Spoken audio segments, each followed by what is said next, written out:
Okay, let's talk about Forest Brown. So Forest Brown is one of the forest colors in the Schmincke Aquarelle Super-granulating Forest series.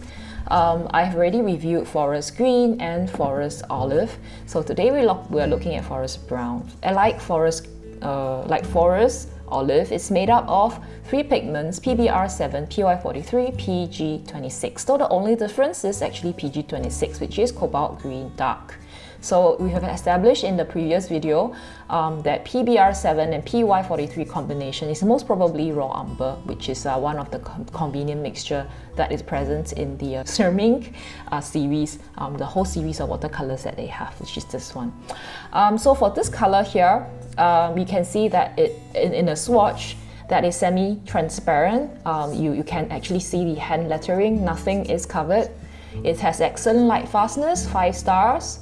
And for staining, it's written as semi-staining, like partial staining. I say it's okay, right? You do have a little bit of the staining property there, but it's not too bad. You can actually scrub off quite a lot of it. Of course, granulation, definitely.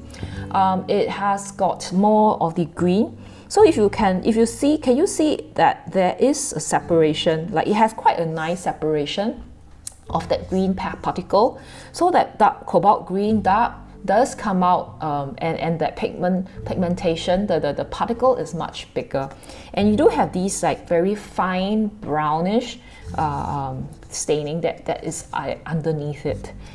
So I really like the water in paint and paint in a water test. As you can see how much texture you get with this color. When we look at the similar colors, it is pretty close to a Schmincke Green Earth, if you can see here. So Schmincke Green Earth is slightly yellowish. DS have a serpentine genuine. It's of course very much more yellowish. So this one is probably not a good a good comparison. So I also compare it to the other colors in the Schmincke series, Super-granulating series, and we know that previously we looked at the Forest Green, so it's pretty close to Forest Green, and Forest Olive, which came before that. There's also Forest Grey and for Tundra Green, and they are all pretty close, but the brown is probably in between the green and the olive, like green being more green, olive being more brown, and the brown is really in between. I do have some issue with them calling this Forest Brown. I mean, I understand that it's definitely more brown than green, but it's still to me a green. It looks more green than it is brown. So, and Tundra Green here looks so green. More brown also, so I don't know what's with them naming their colors. Let's look at the mixtures. I mix it with about 11-12 colors that we have in the spectrum, and what I notice is that it does, with the colors in the red, orange, and pink range, give you the light, like the brown, and with especially the burnt sienna color, you get that grayish tone over here, and with the yellow, you get more yellowish, I would say olive color, closer to the forest olive, and with the blues and the greens, it gets more green, and of course then it looks more like a forest green color. Okay, so this is how the colors would look when it's mixed. So you can still mix it, but bear in mind that you probably get a lot of like brown color, a lot of green.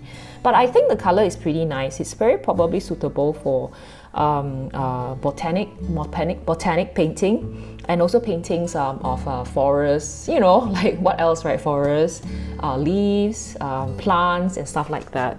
Okay, so let's go and see how we can use this color in an actual drawing. Yeah, this is one of the short front drawing that I did with this forest brown color.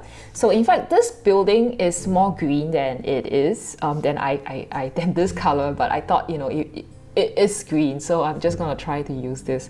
And I actually mix it with the two, you know, it's complementary, because this is really more green. The brown is actually more green, so I mix it with the complementary, which is the TPO, like the orangey red, and a pink, especially here for the to make the brown. So especially this part. So the certain parts I didn't even use brown. I just mix these together and I make these brown color. And especially over here, you know, the tiles that are slightly like darkened with age. It is really just a mixture with TPO. And that gives you a very nice, beautiful brown color. That granulation does help a little bit, and especially here as well.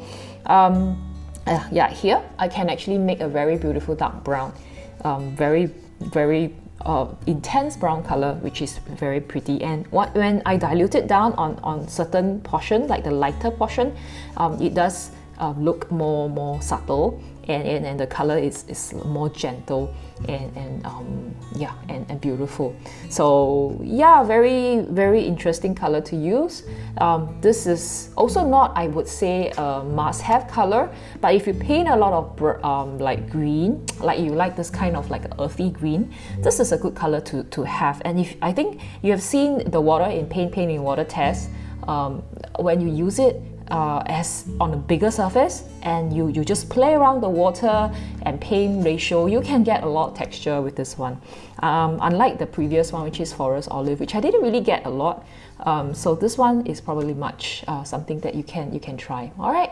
So yeah, I hope you've enjoyed today's video. Do give me a thumbs up if you like it, and subscribe to the channel. All right. So I'll see you in the next video. Bye.